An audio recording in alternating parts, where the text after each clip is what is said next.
Միացյալ Նահանգների նախագահ Դոնալդ Թրամփը հայտարարել է, որ Հնդկաստանի վարչապետ Նարենդրա Մոդին խոստացել է դադարեցնել ռուսական նավթի գնումները։ Նա այսօր ինձ վստահեցրեց, որ Ռուսաստանից նավթ չեն գնի։ Դա մեծ քայլ է։ Հիմա ես պատրաստվում եմ համոզել Չինաստանին նույնն անել, ասել է Թրամփը։ ԱՄՆ նախագահի խոսքով գնումների դադարեցումը տեղի չի ունենա մեկ գիշերվա ընթացքում։ Դա գործընթաց է, որը շուտով կավարտվի։ Թրամփը հավելել է, Հնդկաստանի կողմից ռուսական նավթի գնումները թույլ են տալիս Մոսկվային շարունակել պատերազմը, որտեղ Ռուսաստանը նրա խոսքով արդեն 1.5 միլիոն մարդ է կորցրել։ Հենց ռուսական նավթի գնումների պատճառով էր Սպիտակ տունը բարձրացրել Հնդկաստանի նկատմամբ մաքսատուրքերը։ Նյու Դելին ավելի վաղ հայտարարել էր, որ արդարացի չի համարում ռուսական նավթի գնումները դադարեցնելու պահանջը։ Միևնույն ժամանակ ԱՄՆ ֆինանսների նախարարը Ճապոնիայի իր գործընկերոջը փոխանցել է, որ Վաշինգտոնը Տոկիոյից եւս ակնկալում է ռուսական էներգակիրների ներմուծման դադարեցում։ ԱՄՆ-ն նման պահանջներ է ներկայացնում նաև եվրոպական գործընկերներին, նշելով, որ միայն ռուսական էներգակիրներից հրաժարումը Մոսկվային կստիպի նստել Կիևի հետ բանակցությունների սեղանի շուրջ։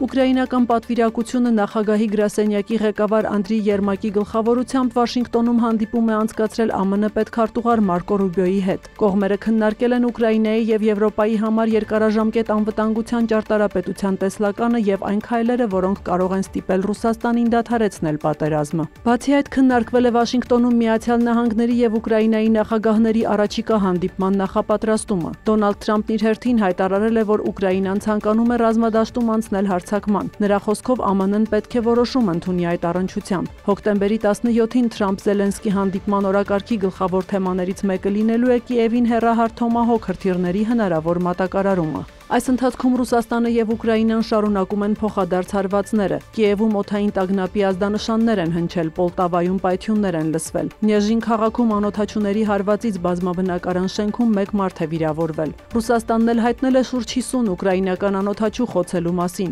Վոլգոգրադի նահանգապետը հայտնել է զանգվածային հարձակման մասին։ Թիրախավորվել է էներգետիկ ենթակառուցվածքը։ Սամարայի եւ Սարատովի օդանավակայաններում թռիչքների ժամանակավոր սահմանափակումներ են մտցվել։ Վորոնեժում էլ մի քանի բնակավայր մնացել է առանց էլեկտրականության։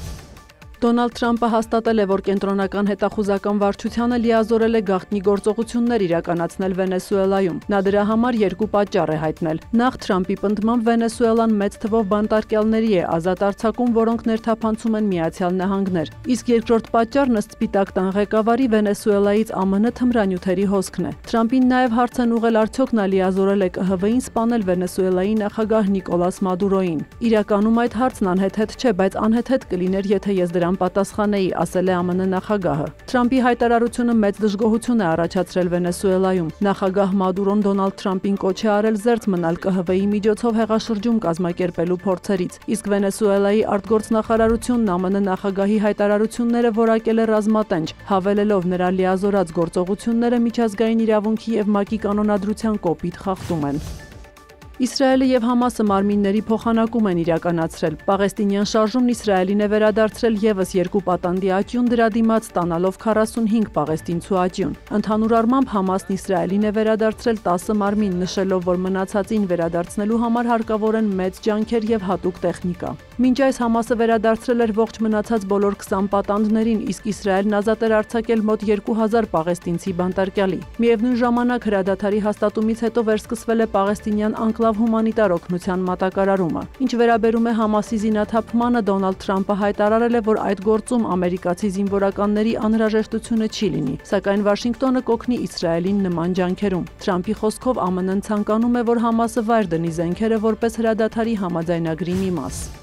Ադրբեջանի կառավարությունը նախատեսում է մինչև 2030 թվականը պաշտպանության եւ ազգային անվտանգության բյուջեի ծախսերը կրճատել մինչև 4.7 միլիարդ դոլար։ Երկրի ֆինանսների նախարարության կայքում հրապարակված միջնաժամկետ բյուջեի նախագծի համաձայն այս ուղղությամբ ծախսերը 2026 թվականին կկազմեն 5.1 միլիարդ դոլար։ Այսպիսով Ադրբեջանի իշխանությունները 2026-ից 2029 թվականների ընթացքում պաշտպանության եւ ազգային անվտանգության ծախսերը կկրճատեն 8.6%-ով։ Այս տարվա համար Ադրբեջանի պետական բյուջեում պաշտպանության եւ ազգային անվտանգության վրա նախատեսված է ծախսել 4.9 միլիարդ դոլար։ Սյուզաննա Չրաղյան, լուրեր։